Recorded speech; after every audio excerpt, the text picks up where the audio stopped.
Good day. My name is John Brooks. Thank you for joining us for the second installment of Technology's Role in the Climate Crisis.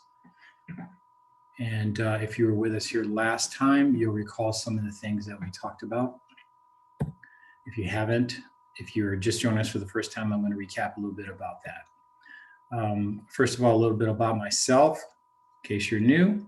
I am from Oakland, California. I majored in wildlife biology, attended the University of Montana, worked for the federal government for 26 years as a wildlife refuge manager, wildlife inspector, special agent, and computer forensic specialist.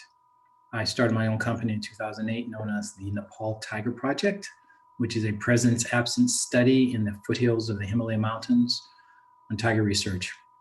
I'm also co-founder of the environmental think tank known as ClimateCon. And the gist of last week's presentation was on you don't know what you don't know.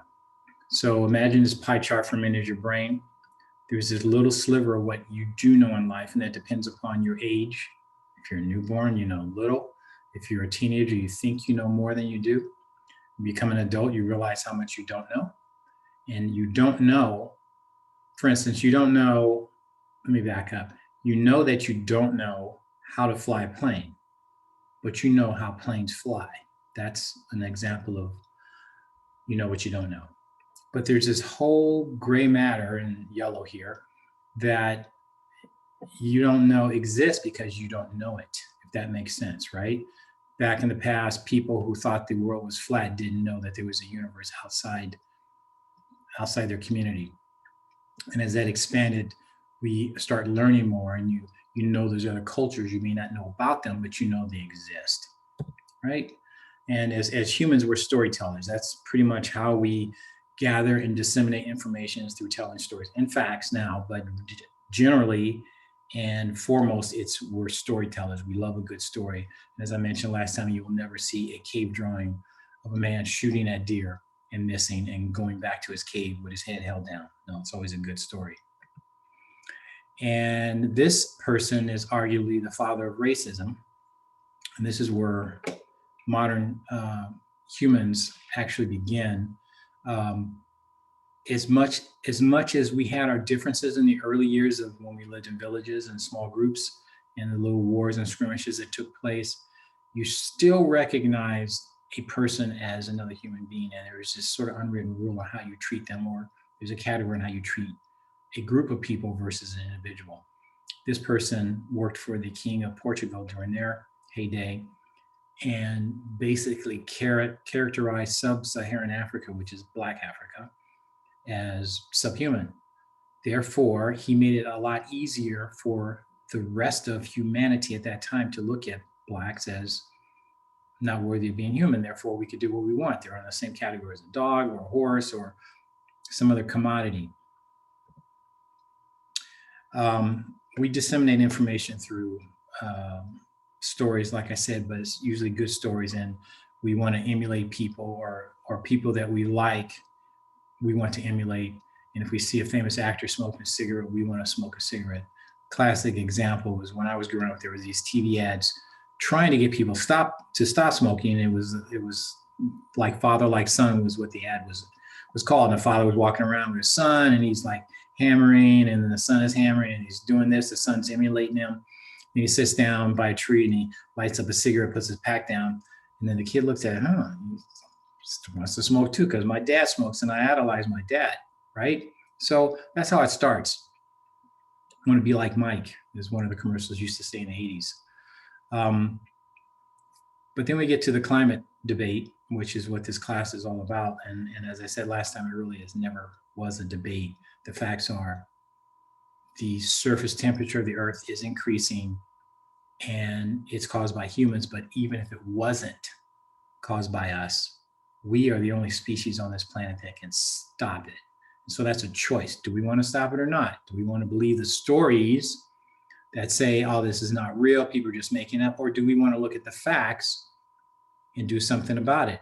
If Bozo the Clown was the one who started this, that's okay, but we can stop it, right? So, and I want to clarify one thing. some people have a confusion on what climate is versus the weather. You look outside, you say, oh, well, it's a nice day, you know, it's not snowing and it's normal. This is what I felt last year, although you haven't, you think you have, but I'll get to that in a second. The weather is what you experience on a daily basis. That's what weather is. We humans experience a change in weather. We experience the sun going behind the planet and coming up on the other side. But the planet experiences climate, which is over time how the surface temperature of this globe changes. And that is what is of major concern to us, because this ecosystem that we live in has a lot of checks and balances that have been working throughout the eons to make it just right for humans and the species that are here with us to exist in optimal conditions. And because of what we've done since the 1800s, we're changing all of that, and to our detriment. So we have a choice to make. Do we want to change it or not? And that's where you come in. We have this unwillingness to adapt to future threats, because even though we as a species, probably the only species, have the ability to predict into the future, we are unwilling to adapt to those predictions if it does not suit our narrative. So if someone says, hey, you know, it's going to rain today, man, you might want to go out with an umbrella, but you're all dressed to the nines and you like want to go out and impress someone, and a jacket or an umbrella is just not going to work for you. Weather, but still it's relevant. So you look outside and you go, I don't think it's going to rain. So you call your friend up, hey, Joe, man, do you think it's, no, I don't think it's going to rain. So you listen to Joe, even though he's not an authority on the weather. He might say, no, I heard it's going to rain tomorrow. I think you're fine. So you find a story that fits your narrative, and then you make it the truth. So we're unwilling to adapt to the fact that the climate is changing, the Arctic is melting, the Antarctic is melting, and those two poles act as an air conditioner for the rest of the planet where we live. And when they go, so goes the rest of the planet. So the shifting baseline syndrome is what I was talking about a minute ago, where I'll just read it. A gradual change in accepted norms of the conditions of the natural environment due to lack of experience, memory, and or knowledge of past conditions. So if you're born in this era, you have no idea what happened in the 50s when I was born. You know, how big the fish were, how clean the air was, how many automobiles there were not on the road, how we used to go on an airplane and you used to be able to like take your kids on there and sit and talk to them until it was time to go, then you can get off. No screening, none of this, sir, take off your shoes, none of that kind of stuff. It was just foreign to you because you didn't grow up in it, and you go, oh, that's interesting. And so as your brain tries to wrap around that, you really can't formulate a story. You might have seen movies about it, but really it's not lived experience for you. So your baseline starts now and it has nothing to do with then. So when I tell you that the climate is changing and it has been changing since 1880, you're like, I don't see it, because that's not your baseline. But when you see a picture like this, even though you may not ever have been to the Statue of Liberty, you know the Statue of Liberty is not supposed to look like that. So there's a twinge of some synaptic nerves firing in your brain saying, oh, that's not right. You know it's not right, right? You know this is not right. And for a moment, even if it's a nanosecond, you probably thought, oh, okay, it's a picture. But you know that's not right.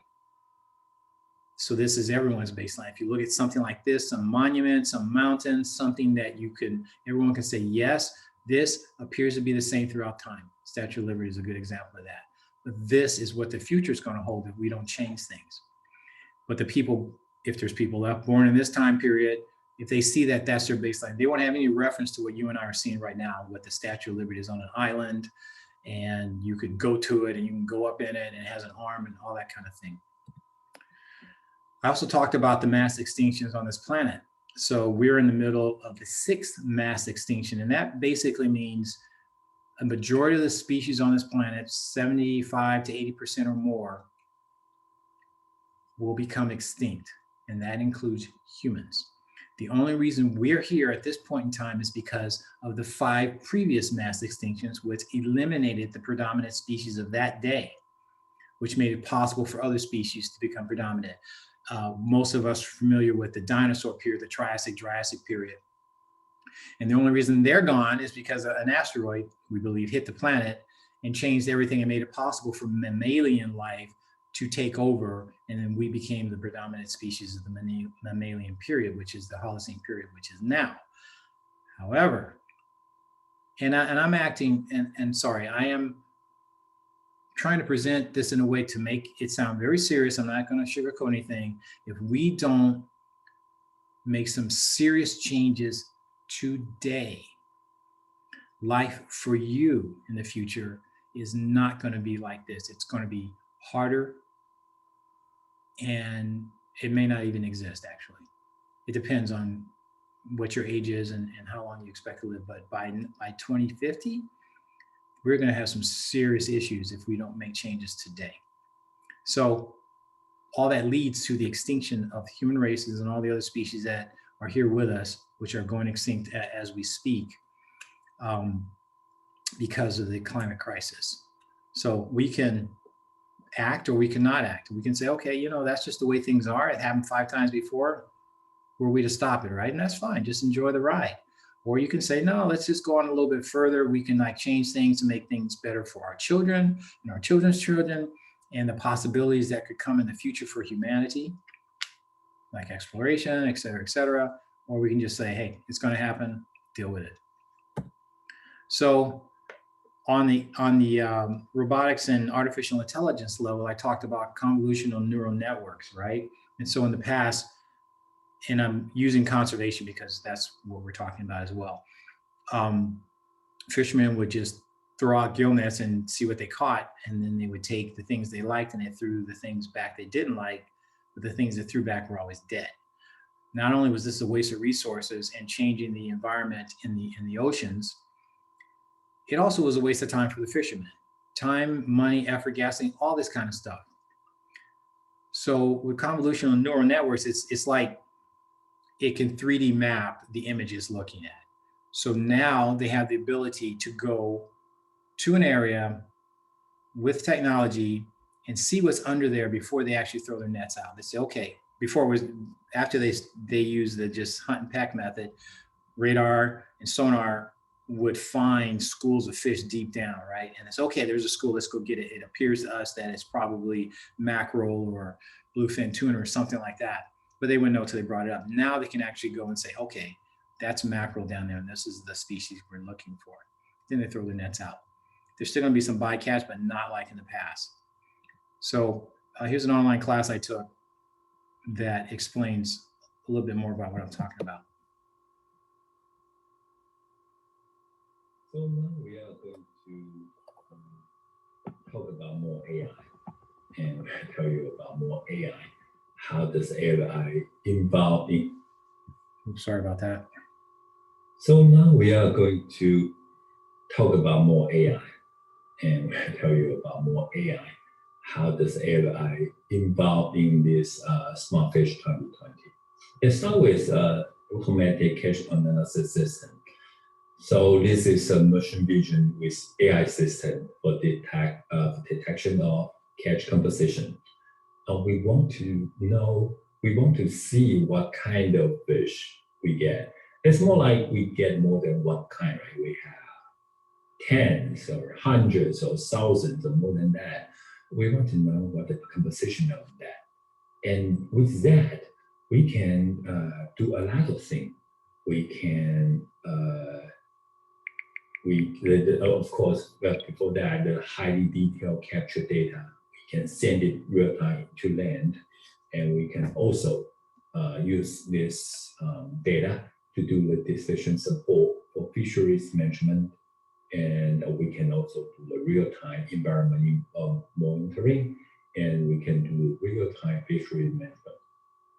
Remember, the keyword here is called real time. We do it right away, okay? So before we can use this system, before we can put this system into work, it's really amazing. I mean, for me, this is amazing. How a computer can identify what kind of fish. Because, in ocean, this is a very chaos environment.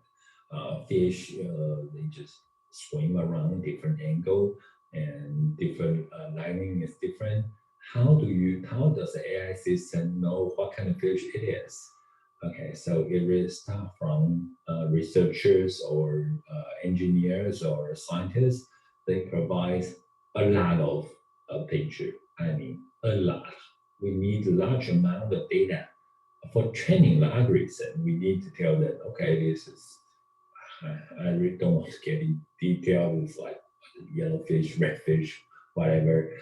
We need a lot of data, a lot of picture to train our artificial intelligence system. That is the brain, that is the heart, that is the core of the system. Because with that combined with machine vision, which is just like a CCD, a camera, this kind of things. So the two things combined together, what they can do is they can give you something that would not be possible in the past.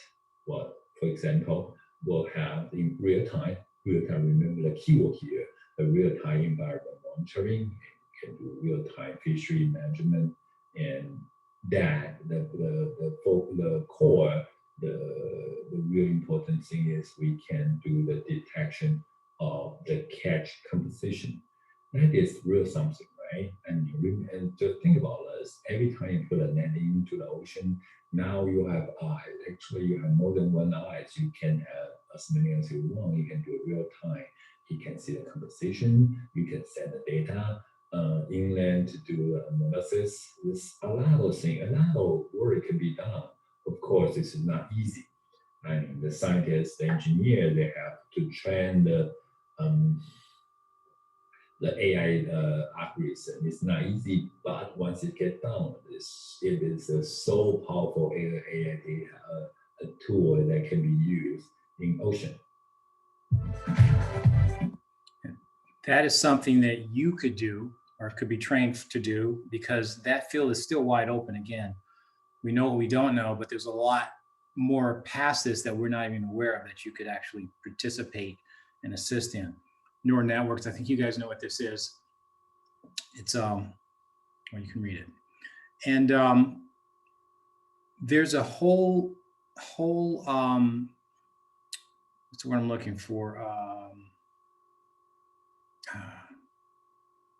Industry that's waiting to be exploited or explored in the area of environment and AI. And fisheries is just a very small example of that. Agriculture, as I mentioned before, last lecture, many of the areas where we currently grow food will become inhabitable for food growth and for human population because of water loss, degradation of soils, climate change, basically. So using AI, and this is happening now, where we're growing food indoors in the absence of soil or supplement with nutrients, they can grow food in areas where previously you couldn't grow it, but also because we will not be able to grow them in the areas that we're growing now. So this expands the ability, also keeps it fresher. If this is in a city, you don't have to have food trucked and moved thousands or hundreds of miles to get to market where people can enjoy this, but also it's something that you could do in your own home or your community. Again, it's the sky's the limit on what you can do on things like this.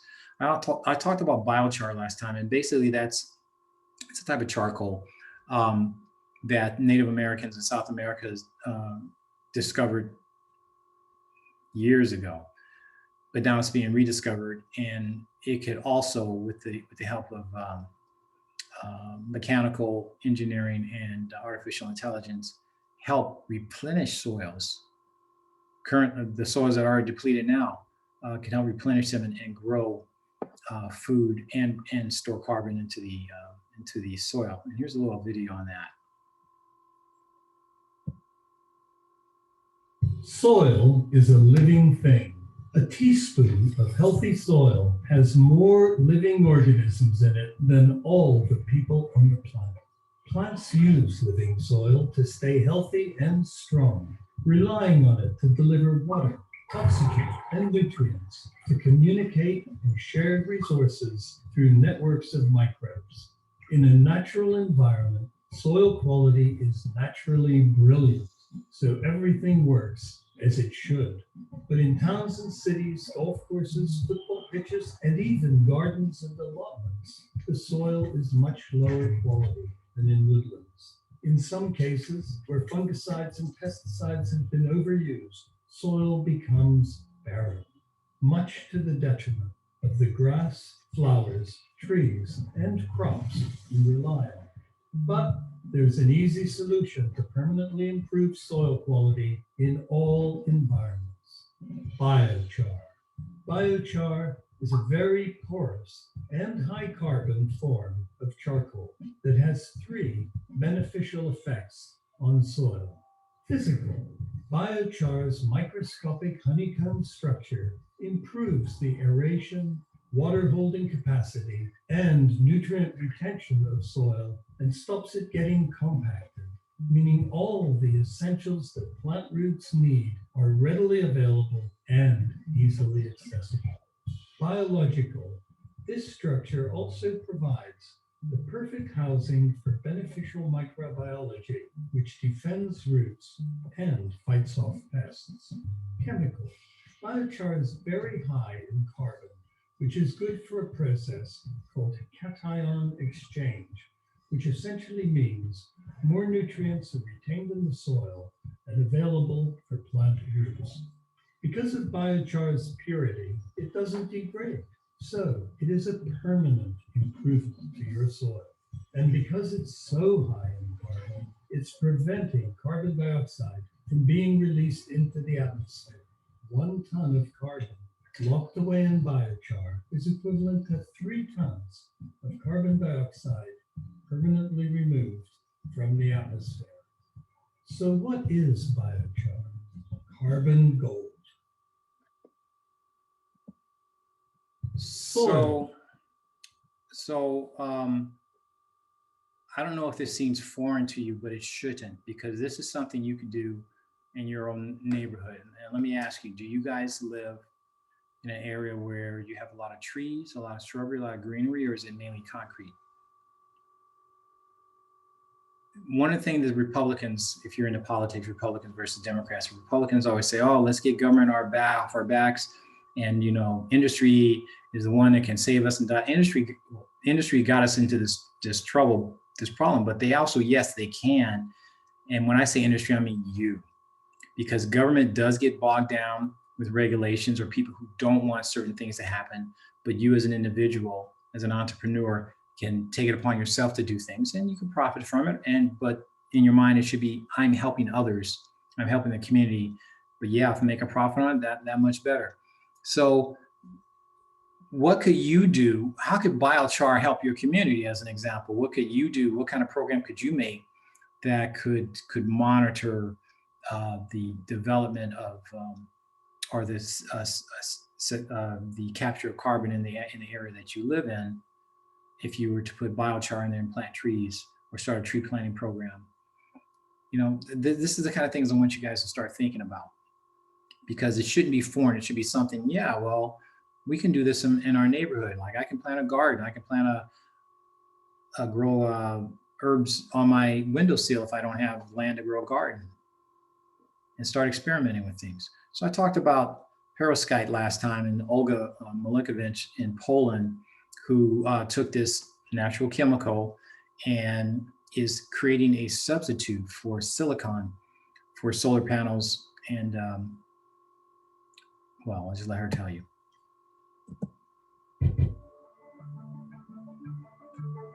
To find a solution for the energy sector is of a great importance, because this is something that we are going to need soon when these traditional sources of energy are going to be expired.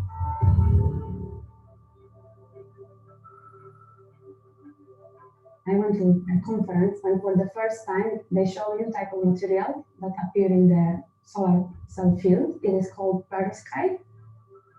The problem with this cell presented at the conference was that you can make it on glass. I changed the architecture, and it was possible to make it the cell directly on the flexible foil. And then the big interest in our technology started. So I decided to start my company. At the beginning, we start with renting some equipment, and we wanted to prepare the cells really fast and to take the cells and go to investors. In most of the meetings, when we were talking about this technology, people get really excited, but they were all the time talking, and there was no decision. In the end, decision was, no, this is too early, no, this is too innovative. I was working a lot in the lab, apart of going for many meetings. Sometimes it was really 20 hours a day, and we were exhausted, so only working and sleeping and working and sleeping. We had this moment that we were really upset and maybe disappointed, because for us it was obvious that this technology is the future, and it was so hard to get investment. And after 1 year, we were continuing spending our own money to just keep the lab running. Our money started to shrink, and that was one difficult moment that we say, oh my God, we have to really now find someone, or we just are not able to do it anymore.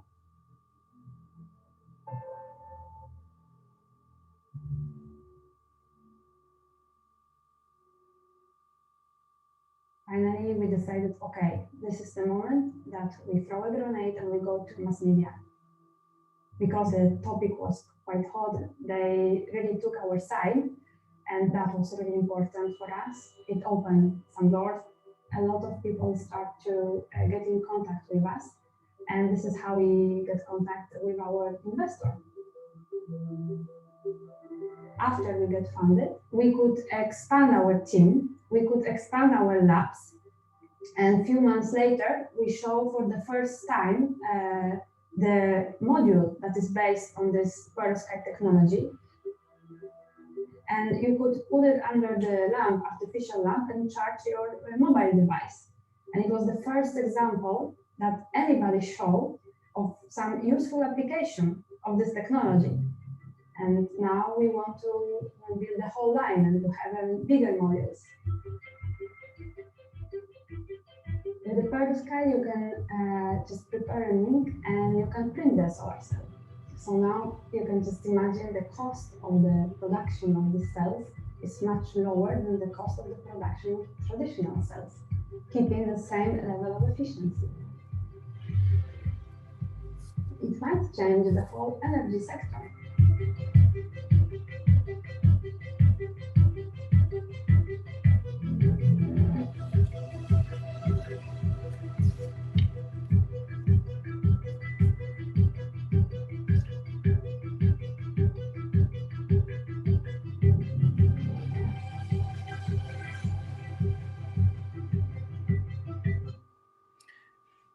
That is 35 times more efficient than silicon in creating solar panels.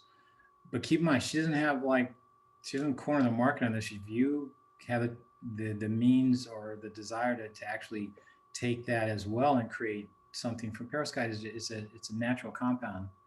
There's no patent on that. You can create a better mousetrap, as we used to say. It is a volatile compound, not in that it's going to explode. It's just hard to keep stable. And so that's what she's working on right now. But maybe AI can come up with some ways to change that. We also talked about sustainable cities. Sorry. I was trying to get this set professional thing off my screen. And this one example is in Dubai, where they're 100% self-sufficient.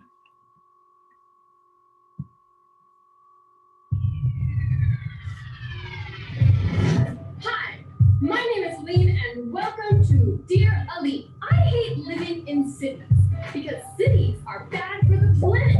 They are full of pollution, cars, noise, and waste. That's why today I am excited to show you a city that is good for the planet. A city that is sustainable. It has a farm, solar panels, a rescue donkey, electronic golf carts, and so much more. This sustainable city in Dubai was built from scratch for a better planet. Here's what I mean. Every house in the city is built to save energy. The light bulbs you and I grew up with use about 60 watts of energy each, but these ones only use 3, which means 20 of these light bulbs use the same energy as one of these.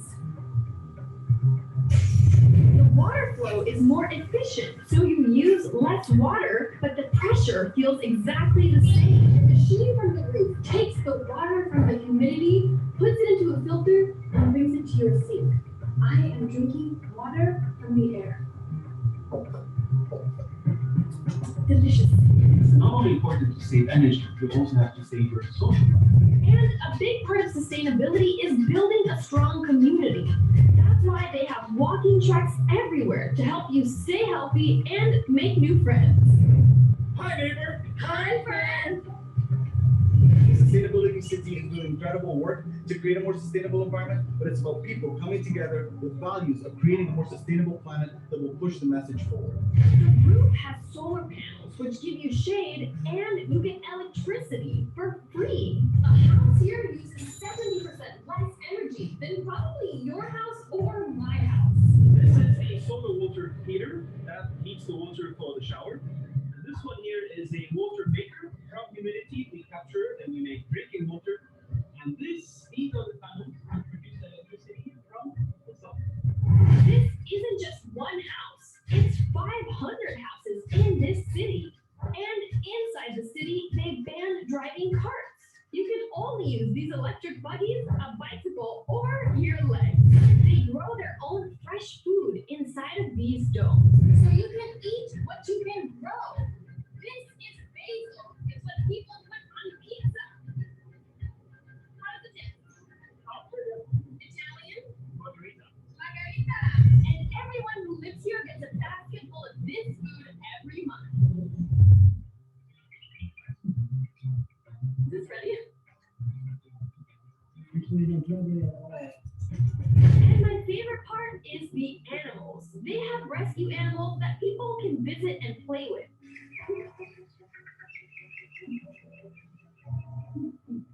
What's happening? It's so amazing that they have their own animal sanctuary with goats and ducks and donkeys that needed help. My boyfriend and I always disagree about where to live because he wants to live in big cities. But where I grew up, big cities meant big pollution. And that's not the life that I wanted to live. But hopefully with more cities like this that care about being sustainable and eco-friendly, one day I will want to live in a big city. Adios, me gusta. Thank you for watching. Please be eco-friendly, recycle, and adopt a dog. Okay, thank you.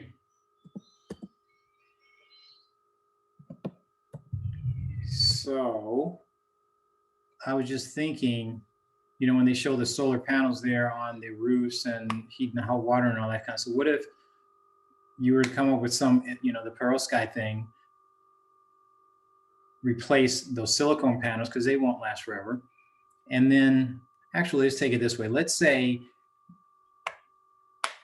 let me show you this one first, then I'll say, because I saw this solar roadway and it made me think of something else. So let me hold that thought and talk about solar roadways. We mentioned this last time about this guy in the United States came up with this idea on using the roads to be solar collectors.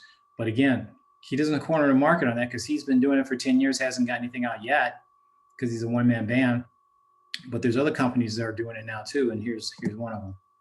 Could be you.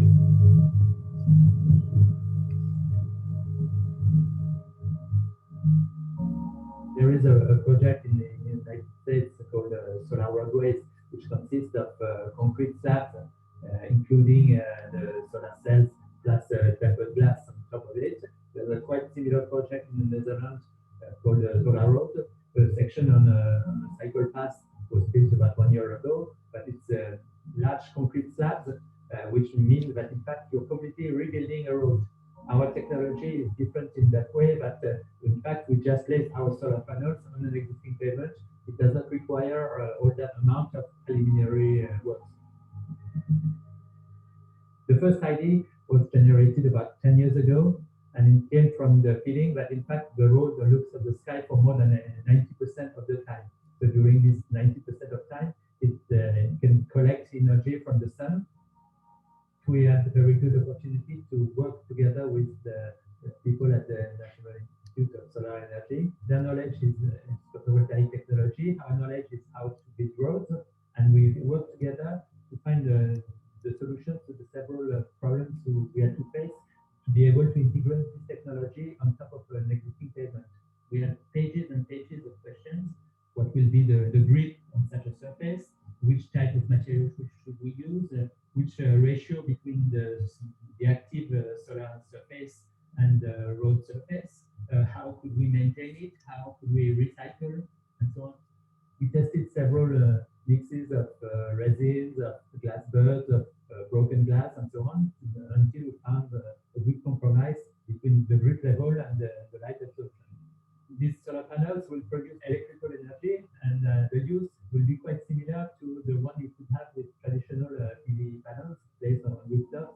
You can either connect them to the global electricity network, and in that case, you're re-injecting electricity into the network, or in case of more isolated locations, you can simply store the electricity in batteries and then use it, for example, public lighting. You could even also imagine in the longer term that you could also supply electricity to electrical vehicles, for example, either through traditional plugs or even through wireless technologies such as induction.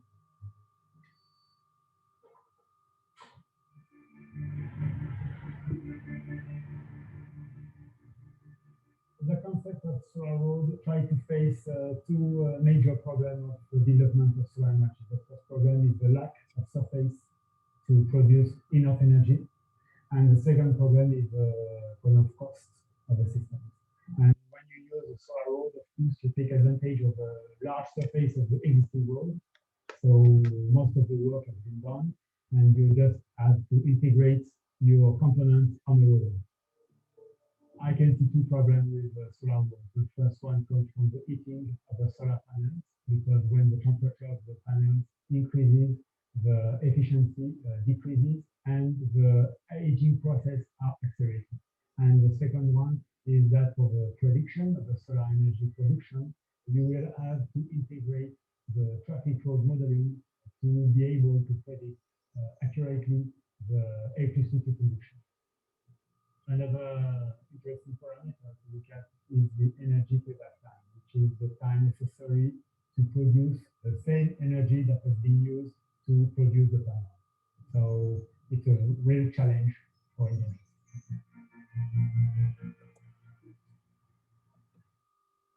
So my thought, and again, you heard what the problems are too, but they're not insurmountable. What if you use the perovskite and you're able to print these out, and then you combine that with the solar roadways, and because, as she said, she used a lamp and she could charge up the batteries. What if it was, and it's perpetual, not really perpetual energy, but it's generating energy in the daytime with the sunlight, and then you put a network of lights. And let's just say we did it in a neighborhood, like, you know, on your city block, you just did a test area, and you put lamps, street lights out. We don't use them as much as we did in the past, but for this purposes, you put them up, strategically placed on each side of the road. And so those lights would come on based on energy that the road generated. And now it's actually putting it back into the system that's not being used. The other energy would be going to the houses on that block. So let's say each city block could generate free energy or energy at a reduced cost to the people who live in that community. And then the street lights would also kind of create this causality loop, feedback loop, or whatever, that's going back into it. I don't know if it worked, but I think it's something to look into. So again, the sky's the limit on things that can be done. But as this slide says, we don't have a lot of time, because the last time we noticed as much carbon in this atmosphere on the planet Earth as we see today was 400 million years ago. We weren't around, but we were able to carbon date items that were around at that time. And it didn't end well for the species that were alive at that time. So let's see what NASA has to say. Hi, this is Bill Putnam. I'm a climate scientist at NASA's Goddard Space Flight Center.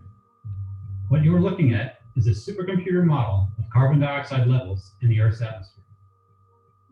The visualization compresses 1 year of data into a few minutes. Carbon dioxide is the most important greenhouse gas affected by human activity. About half of the carbon dioxide emitted from fossil fuel combustion remains in the atmosphere, while the other half is absorbed by natural land and ocean reservoirs. In the Northern Hemisphere, we see the highest concentrations are focused around major emission sources over North America, Europe, and Asia. Notice how the gas doesn't stay in one place. The dispersion of carbon dioxide is controlled by the large-scale weather patterns within the global circulation.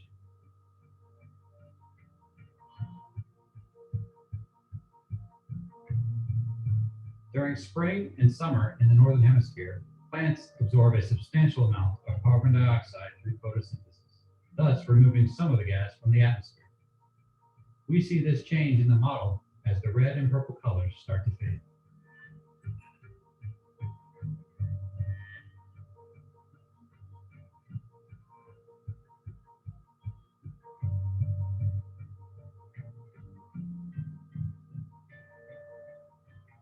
Meanwhile, in the Southern Hemisphere, we see the release of another pollutant, carbon monoxide.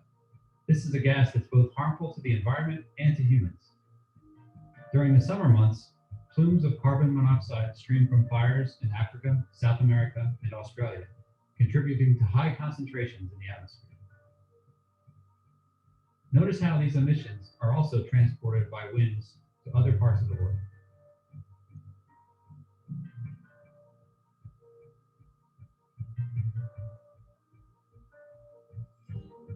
As summer transitions to fall and plant photosynthesis decreases, carbon dioxide begins to accumulate in the atmosphere.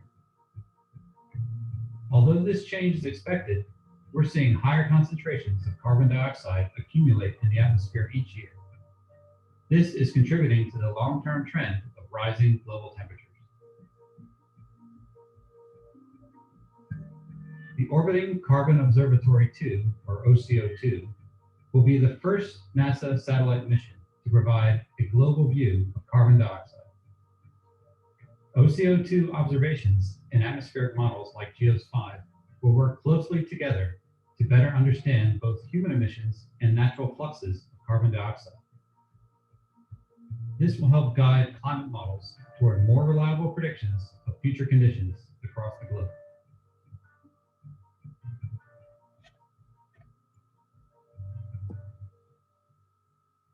So it's one thing to make predictions, but you have to act upon the evidence that's presented to you. So looking at that map, you get a very clear picture that it's not a United States problem versus a China problem, although we're the two biggest contributors to greenhouse gases, but it's a global problem. So what we do affects people in low-lying areas in poor countries, in some of the smaller islands that are being washed away.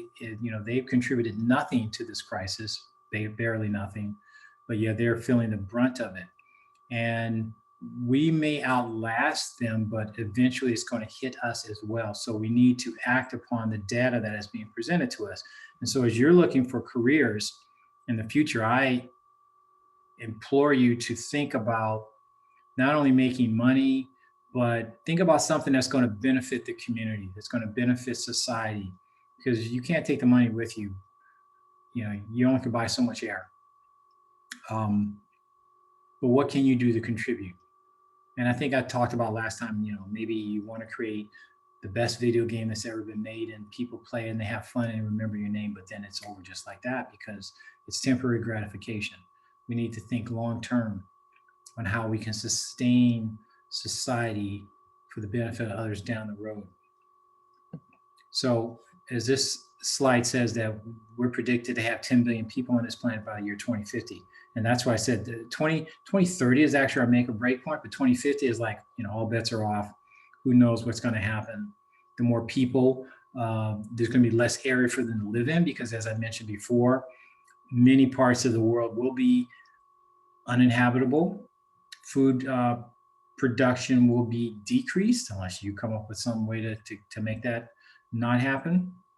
And the atmosphere will be polluted and more people will be dying of air pollution. Right now, it's either 4.2, I read a statistic the other day, it's like 7 billion people die from air polluted related causes now. And it's going up every year. I mean, it was 4.2 in 2019. And then before that was like 2 point something, but they are the beginning factor in a lot of deaths.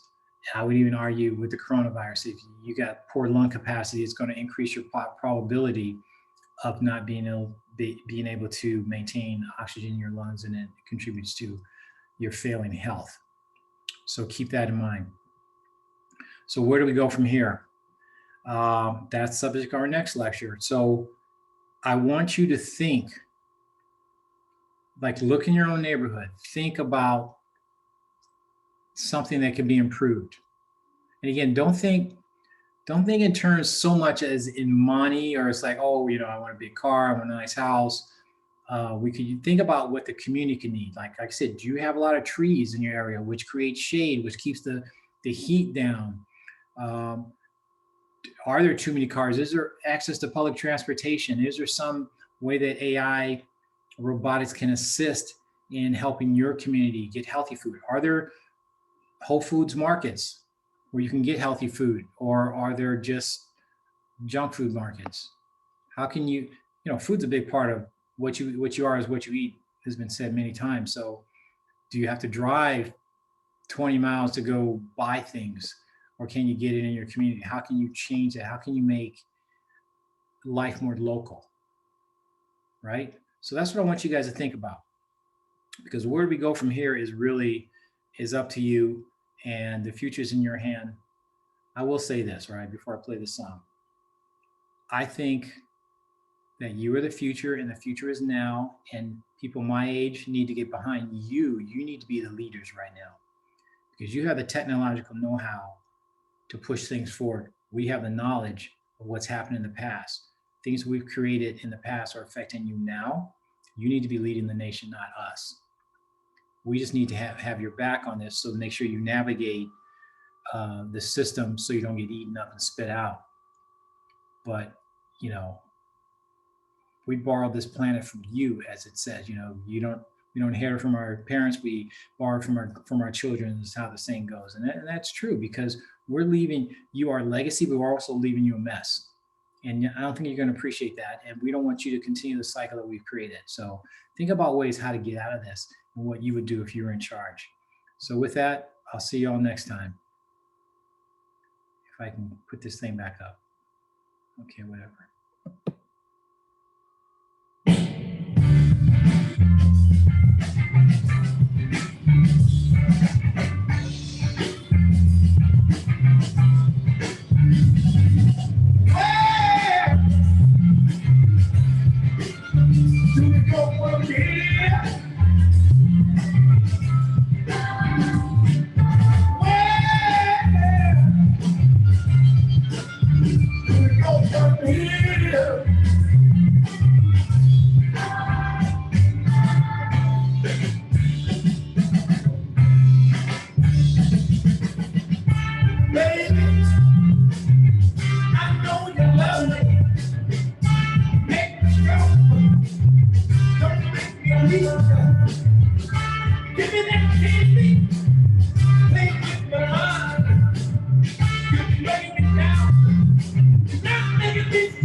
place for the generation to come can find love and peace what we left them. So I'm gonna tell you over and over again, brother, sister, listen to me. Come on, brother.